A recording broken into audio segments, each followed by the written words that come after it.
Welcome, everyone, to the Next Level Commerce Roundtable.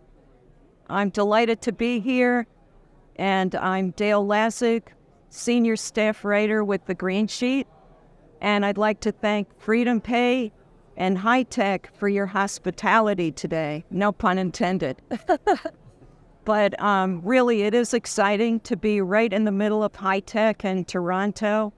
And I had an opportunity to walk the show floor, and I'm super excited by all of the new things that are happening in the hospitality industry. And this Roundtable series has been so much fun for me. Every time we get together, it truly is the next level. We began in the heart of the pandemic, and we looked around and assessed all of the things that were happening in crisis mode. We rose to the occasion, we innovated, we iterated, we got back together the following year and looked at our progress, and now here we are at a totally different level. And I want to congratulate FreedomPay and thank Hospitality Upcharge for this wonderful award for technology innovation. FreedomPay is a single interconnected global commerce platform that touches 70% of the top hotel brands in North America. So congratulations, FreedomPay and team. And I'm excited to be joined here today by FreedomPay partners from IHG Hotels and Resorts, from Worldpay, and from Toast. And without further ado, I'd like my panelists to introduce themselves. Hi, I'm Marilyn May. I'm Head of Payments Product Management for IHG Hotels and Resorts. And we have a deep relationship with FreedomPay, and we're happy to speak on our behalf and on their behalf today. I'm Jeff Walls, VP of Solution Sales with FreedomPay, and happy to be here with our partners and here at HITEC in Toronto. Thank you. I am Elliot Bunny, Senior Strategy Manager at Worldpay for hospitality. Looking forward to the discussion.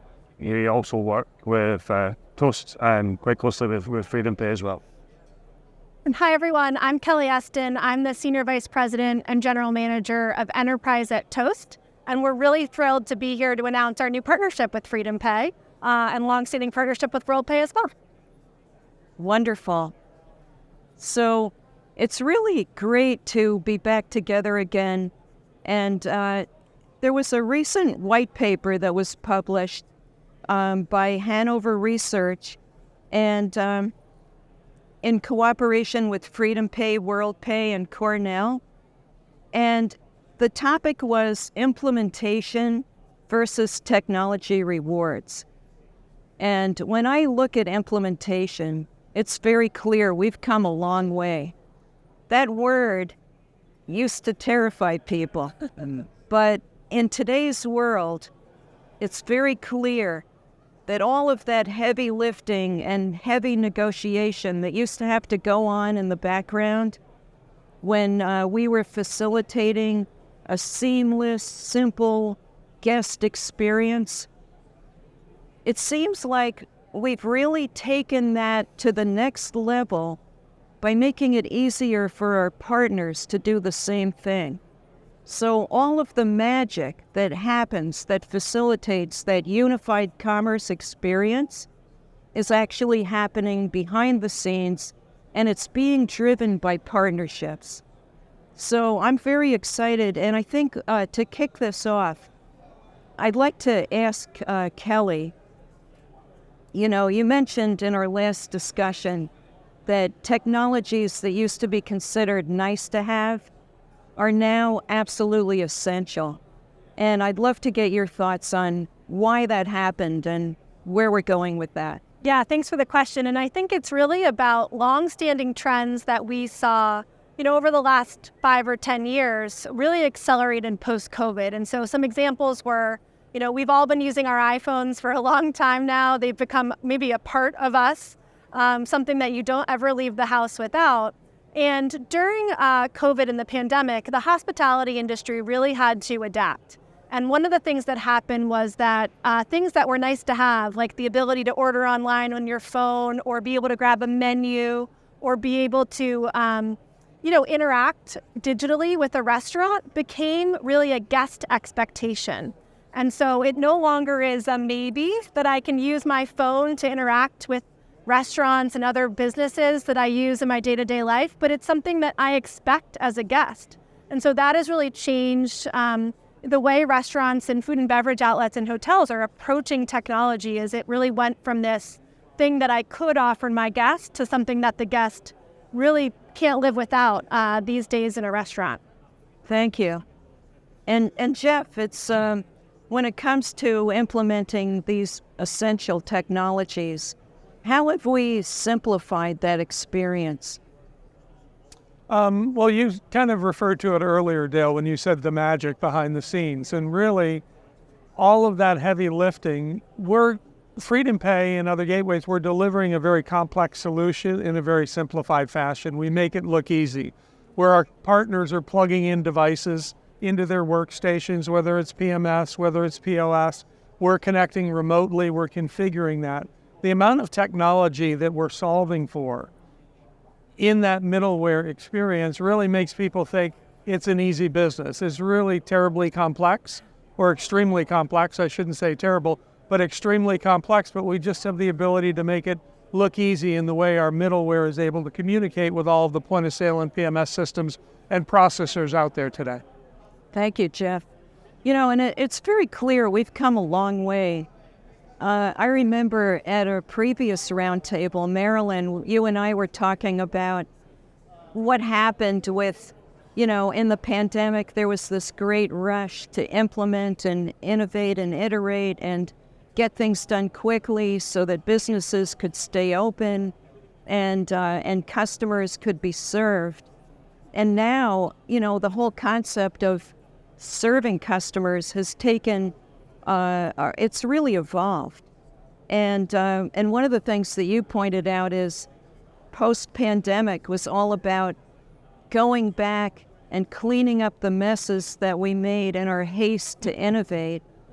And now it seems that we're in a completely different plateau where we're, kind of sitting back and looking at our partnerships and saying, this is really, the partnerships are so solid at this point that you have a chance to collaborate and innovate. And I think that's what our industry has really always been about.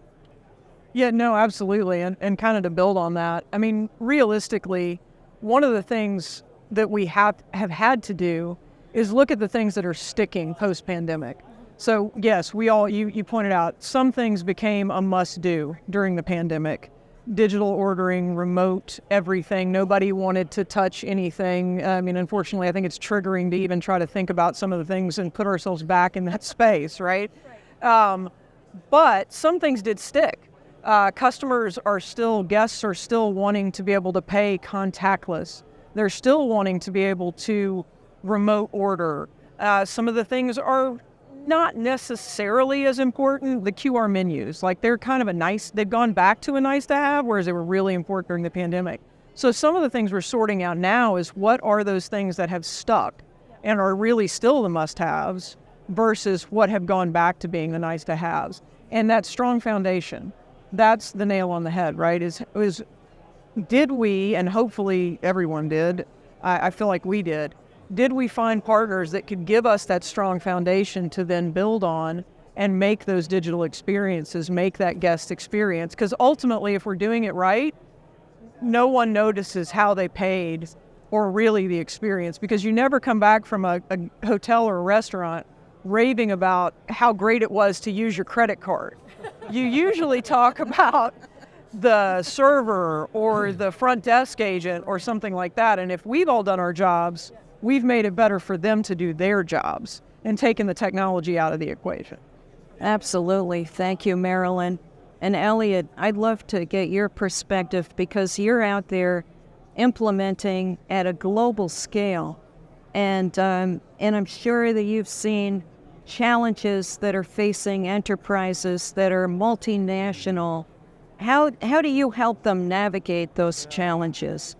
I see the kind of trick you mentioned, implementation, which is for me a huge part of it. I mean, in hotels, restaurants, and the key for us is partnering with the right people. So our skill is not installing solutions at restaurants and hotels, it's acquiring the transaction. So I remember in my payment days when I've installed solutions and integrated solutions in restaurants, it could take 6 hours, 8 hours.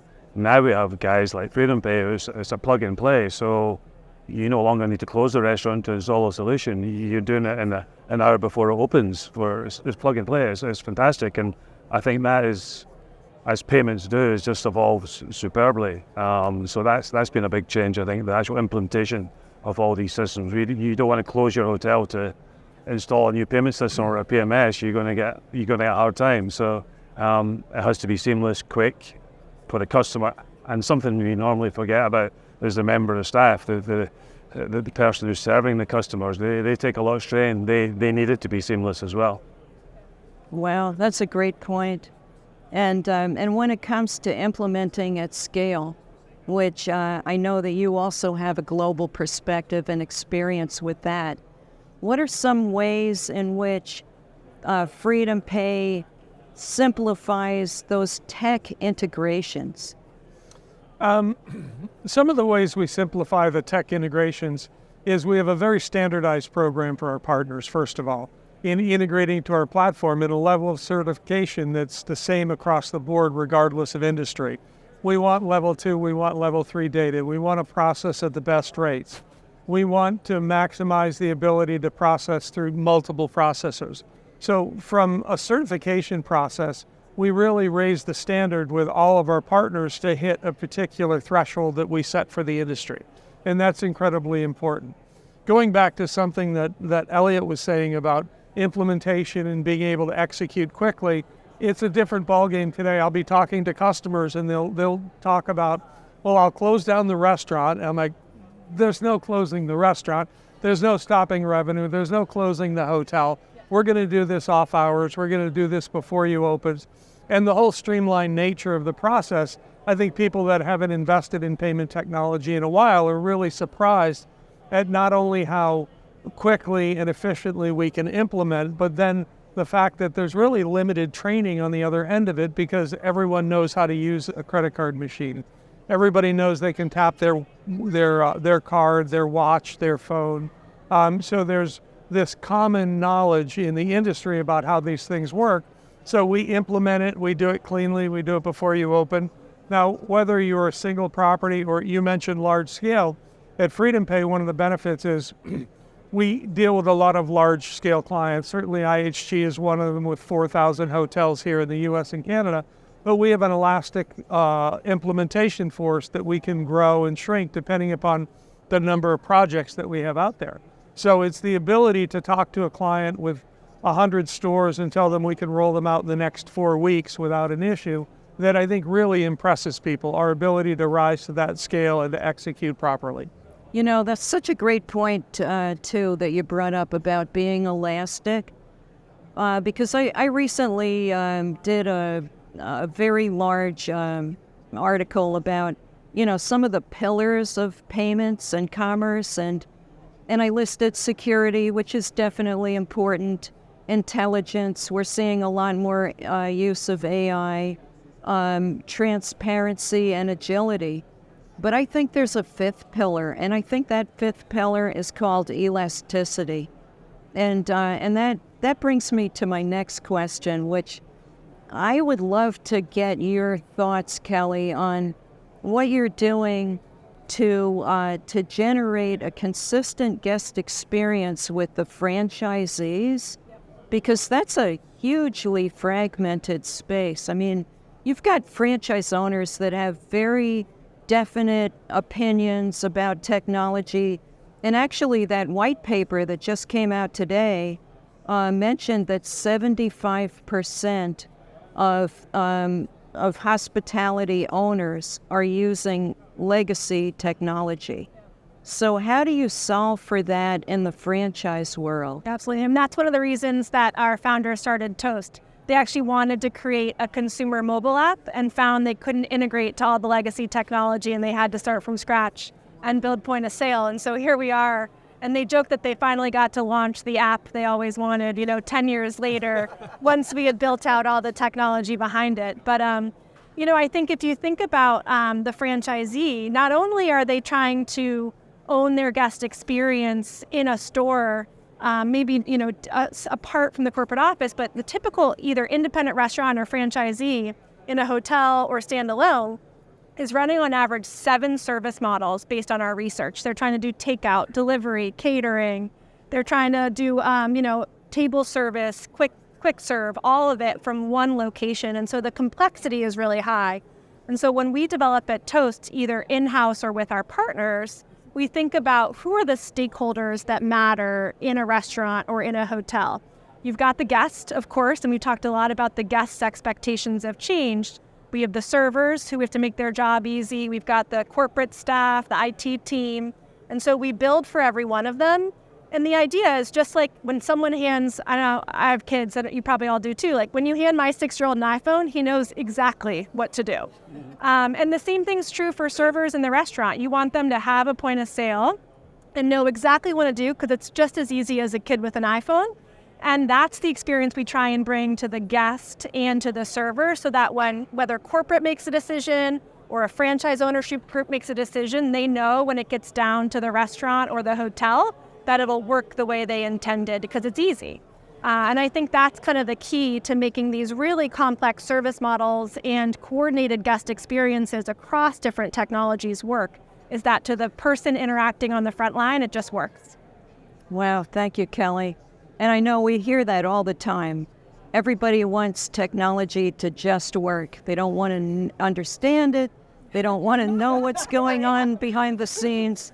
They just want it to work. And in the survey that just came out in the white paper, security, ease of use, reliability, and customer satisfaction were all top of mind. Yeah. But I know that it's always been a push-pull, balancing security with customer experience. So, Elliot, what are you seeing as far as creating a secure but simple experience, and how are you achieving that? Unfortunately, I've been in payments for about 20 years now, so I'm probably one of the older guys in this panel, but I've seen a lot of changes. I remember not that long ago, security was always an issue because it was low down on the investment list. So they didn't care. They weren't too worried about data breaches. Obviously, history has done a lot to change that with the data breaches that have happened on a mass scale, and that's different to just skimming fraud or scanning the wrong QR code. This is big scale stuff. So I think great to see security up there. Companies like Worldpay and FreedomPay, we have point-to-point encrypted solutions that kind of take a lot of that pain away for hotels and restaurants. So even if there is a data breach, it's all encrypted properly and it reduces scope for merchants, etc. So I think P2P is a big thing and solves a lot of issues. But I think unfortunately a lot of the onus is on restaurant owners and restaurant brands and hotel brands to look after their own security. They need to take that responsibility as they do now, more so now, because there's been so much bad press over the years about data breaches. So I think it has improved. So I think that's my view on it. Wow, that's great. It's really great to get that long view. And I know Jeff and Marilyn, you've been working together for many years, and you're deriving some of the benefits of a long-term partnership.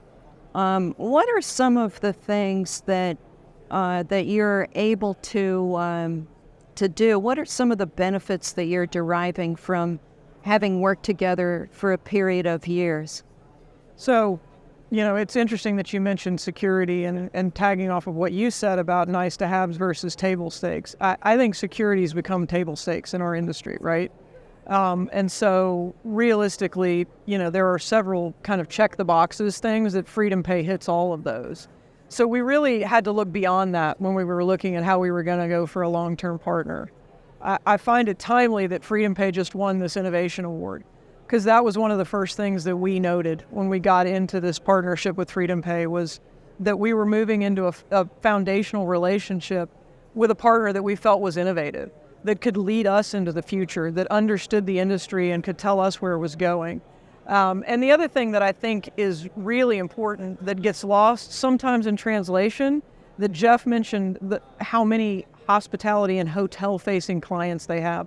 Hotels are different from a payments perspective. Kelly's laughing because she knows that now, because Toast didn't start out in hotels, but now they are. Hotels are very different than other industries. And if you go with a provider that is not as versed in hotels, there's going to be gaps in that knowledge. I've had to literally have conversations with other payment providers and say things like, have you ever actually stayed in a hotel? To try to get them to understand the point I was making. And I don't have to have those conversations with FreedomPay. So it's really a partner that we can build on that has the capability, the stability, all those things that we expect, plus that innovation mindset and the depth of knowledge in our industry that we find valuable. Wow, I love that. And, one of the things that came out in the survey, 85% of survey respondents said that customization is the most important thing for them. And definitely, a deep partnership like yours and yours would facilitate that type of customization at scale. And the other 84% listed accepting all forms of payments, which, I don't know, in my opinion, I think that's table stakes too. Yeah, agreed. Absolutely. Especially as we start to look at the United States is very vanilla as far as payments are concerned. But if you want to go anywhere outside of the U.S., there's a lot more at play. You're obviously not a native U.S. It gets a lot more interesting from here. Yeah, it's so... I said previously in our discussion how much payments has changed over my time in payments, or my time in life actually. I had a chat about it earlier from a zip-zap machine when I used to work in a sports shop when I was 16. To phoning for an auth code, writing auth codes. Yeah, but at least it doesn't break, unless the phone goes out. And then we had EMV, and that took a while to implement, particularly for the Americans. And then contactless, QR, and now it's almost possible, you correct me if I'm wrong, you could almost run a hotel without a credit card machine. And is that not a good potential vision to have, apart from old people like me who always want to use a card? Well, and it's funny that you say that. One of the things that I laugh about is technically my job description is payments within the four walls of the hotel. There's no way you can talk about payments within the four walls of the hotel. It always starts outside of the hotel. So that's really where we're going, is what's that vision of a guest-centric payment? It has to start outside of the hotel in all of the avenues, even in the restaurant, right? Yeah. We're also looking for we talk about customization and how that relates to payments too, is how do we find ways when the guest identifies themselves? And then how do you start to connect that to the data you're collecting inside and outside the four walls? And if you have it's all connected strategy outside the walls and inside the walls, now you start to get this picture of the guest that's more complete.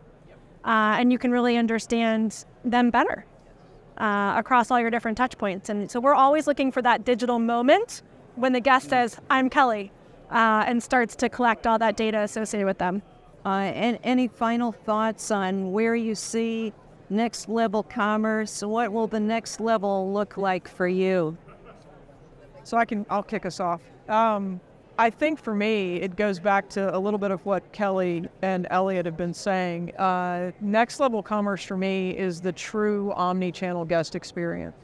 It's truly finding those moments where we can connect that guest experience all the way down to the hotel and make it, I hate the word seamless, but seamless. So that the guest doesn't know all the things and all the processes running in the background, and just understands that they've had this experience that started outside the hotel and it flows all the way down to help us know them, to help us serve them, to help us be more hospitable and be better with them when they get to our hotel.